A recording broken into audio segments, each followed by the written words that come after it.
Navarro at Denice Cornejo, 6 na kaso ang inihain ng kampo ni Vhong. Rape naman ang kasong buwelta ng kampo ni Denice. Lumabas sa mga CCTV footage sa gabing nangyari ang insidente at isang lookout order ang inilabas ng DOJ para kina Denice at Cedric. Ang mga artista may iba't ibang opinyon sa kaso. Ang ilan sa mga ito umani ng matitinding reaksyon. Sa Instagram post ni Richard Gomez, sinabi nitong ang gawin nilang tatlo ay mag-file ng kaso sa korte. Kung sino ang mahuhusgahang may sala, yun ang bugbugin natin ng sabay-sabay. Game kayo? Ayon kay Ann Byron 888, not funny, bad taste. Para kay Jury May 18, tama, game na. Ang komento ni Joven DC, Mr. Gomez, the issue is not a laughing matter. Please be sensitive and educated enough in your post. Sa iba't ibang reaksyon, makikita ang tila magkakaibang opinyon sa isyong ito. Pero ang mas pinag-uusapan sa social media ngayon, ang mga post ng model at DJ na si Kat Alano nagsimula noong January 25 sa Facebook.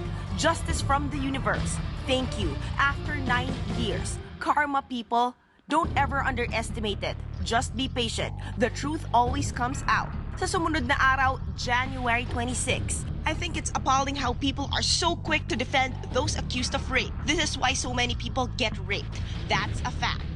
Pero ang pinaka-kontrobersyal sa lahat, go out and get raped. Have someone shed you of your dignity, your pride, make you scared and feel vulnerable because you couldn't protect yourself. Have someone take your right to feel safe in society and violate you as a human being. Then go out and tell your mom, your dad, the police, the doctors, and everyone that you were raped. Sounds easy? Shame on everyone who has chosen to say innocent until proven guilty for the accused, but kill yourself for the accuser. Are you proud of yourselves? Sa Twitter naman, may mga naipost din si Kat Alano. Why is it that people are so quick to defend rapists and demonize the victims? Open your eyes, people. Sinundan pa nito, you trust your friends, don't you? What if one of them told you they had been raped? Would you doubt her? Or would you kick that sob's At ang mga ito pa, be brave. We are beside you. Be strong. We will prevail. For every idiot that says that a woman ever asked for it, sana mangyari din sa inyo. Then let society tell you, you asked for it. Dahil sa mga makahulugang Facebook shoutout at tweets ni Kat Alano, marami ang nag-iisip na ito ay konektado sa iskandalong Vhong Navarro at Denice Cornejo. Kung matatandaan, 9 years ago, co-host ng show na Wawawi si Kat sa parehong network, nagtatrabaho si Vhong. Ngayon, marami ang nag-iisip at nagtatanong, may kahulugan ba ang mga post si Kat? Konektado ba ito sa kaso ni Vhong? Isa ba itong bagong anggulo sa issue? Biktima ba si Kat Alano? Sa ginawang ingay ng mga post ni Kat, naglabas ito ng paglilinaw sa isang tweet. To set the record straight, my comments on rape are my personal opinion. Please do not speculate or take my tweets out of context. Thank you.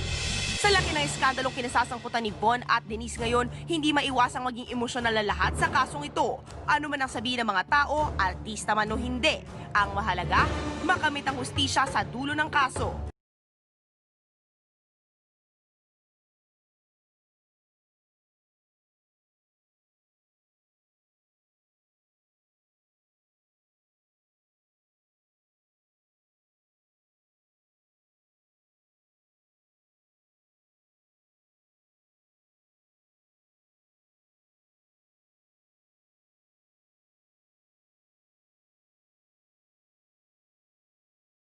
This is what happens to rape victims when you say those things to them.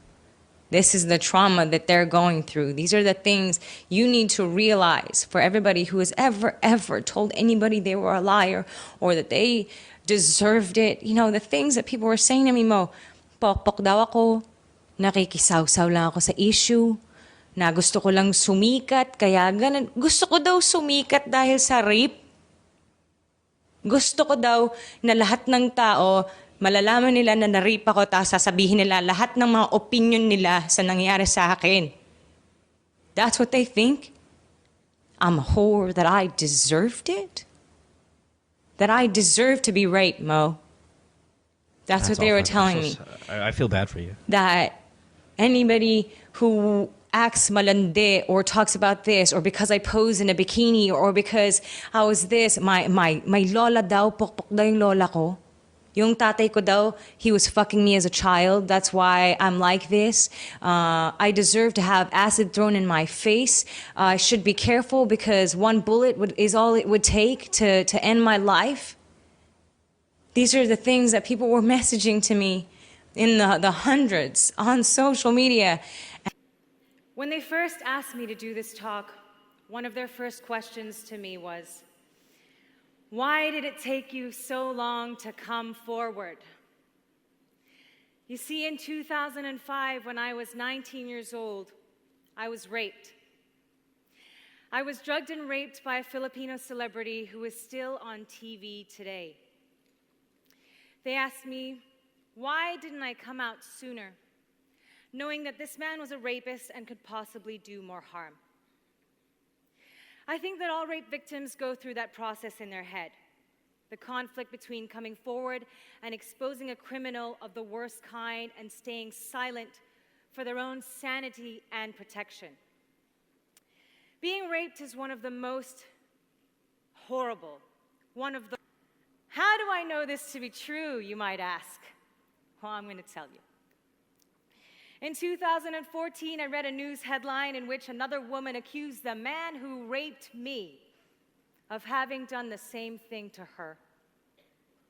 Reading some of the comments against the woman, which included statements such as liar, whore, attention seeker in them, I was outraged.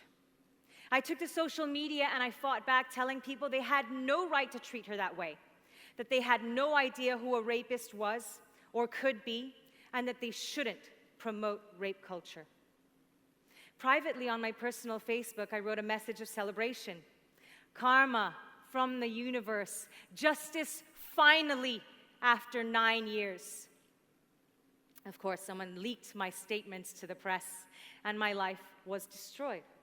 And I had known all along that this is what would have happened had I come forward. You see, a few years after I was raped, I had spoken to a friend of mine who was also in the showbiz industry.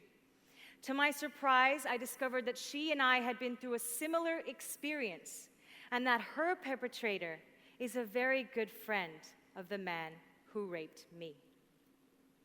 She told me, this kind of stuff happens all the time, but you can't talk about it. If you do, you won't work in the industry anymore. 9 years later, after another woman claimed to have been raped by the man who raped me, I found out just how true that statement was. I stopped working, and not by choice. I was in the running for several jobs that I was supposed to host for, and they all dropped me. I couldn't get hired for anything. My management, they tried to save me. They tried to get me to retract my statements and stay quiet, but the damage was done.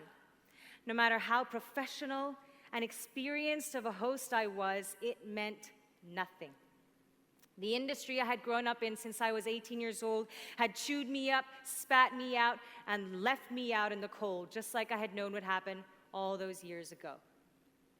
And as if that wasn't enough, I was publicly destroyed, bashed by thousands of people calling me horrific names. My family and friends disappeared, and I was too scared to even be home alone by myself.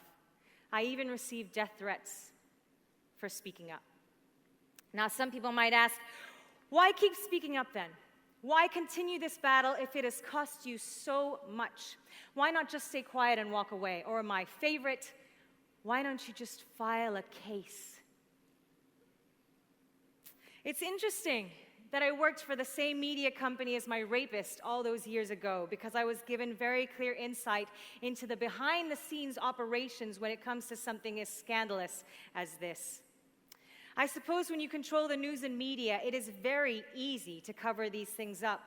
We all know how much fear is a factor in keeping people quiet here in the Philippines.